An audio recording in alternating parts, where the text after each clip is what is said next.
Hey guys, welcome back to Bow Hunting 360. On this month's episode, we're going to be talking about turkey roosting tips. Sort of how to find turkey roosts, what to look for in the early part of the season, and how they can change throughout the spring. The first thing that we're usually looking at whenever we go into any sort of new area, and we're looking at, the 10,000 foot aerial view or whatever, is we're trying to find different water sources in and around that area. A lot of times that could mean streams, creeks, lakes, ponds, anything like that, because most often the biggest, most mature trees on the landscape will grow right next to those water sources. This is sort of a general tip that you can use wherever you're at in the country, whether it's out west, out east, in the Midwest.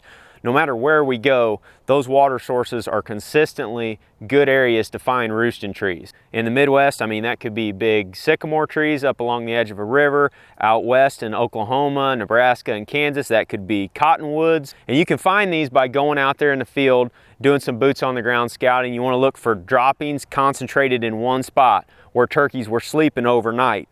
You'll often find turkey scratching, turkey tracks, maybe even turkey feathers close to those roosting sites that will sort of help put everything together for you as you're doing your scouting in the preseason. I like to go out, especially during this time of year, if you got a little snow in your area, get out there and look for fresh tracks in the snow before it melts off. And then look for those eastern facing slopes in the morning if you're hunting in hills. You'll see that the turkeys will flock to those areas during cooler temperatures, where they can scratch in the open sunlight to warm up during the day. They'll hit those spots immediately after they fly down off the roost tree. Probably the most efficient way of finding turkey roosting sites is as it starts to get closer towards your spring turkey season, you might consider going out and listening from high points and listening from a distance before turkey season comes in. That will tip you off to gobblers in certain locations, especially if you're hunting an area that you've never been before. Try to get to a high spot, go on a nice calm morning before work or school or whatever it is that you have going on,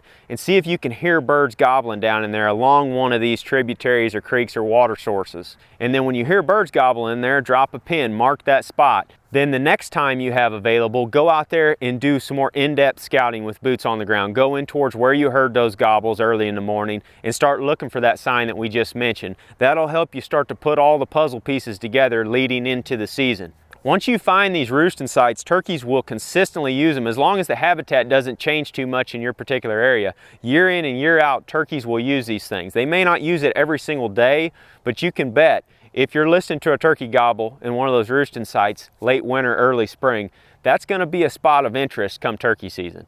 And then as the season progresses on, turkeys start to filter out of their winter flocks a little bit. They break up, they start roosting in less likely places, put it that way. And as hens are bred, they begin moving out away from that central flock location, and they start laying eggs. Toms will follow the hens out in those locations, and they'll start roosting in some unsuspecting spots, if you will. We found them in some odd places come late season. So one advantage of scouting during the early season for roosting sites is the turkeys tend to be flocked up still. Like you might encounter several toms and multiple hens all roosted in one general location.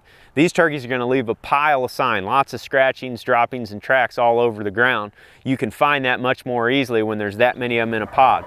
The catch there is that the toms have hens, and they don't tend to be as vocal during the early part of the season because of that reason. So you might have to adapt your tactics a little bit. You might need to try to move in close to those roost trees, maybe even within 100 yards sometimes, and get set up well before daylight with a ground blind or something of that nature that will keep you hidden from all those different eyeballs as the turkeys start to pitch out of the trees early in the morning. That's definitely a good tactic early in the season when those birds are super henned up. Find those roosting locations through scouting and then get in there super tight, and you can have success.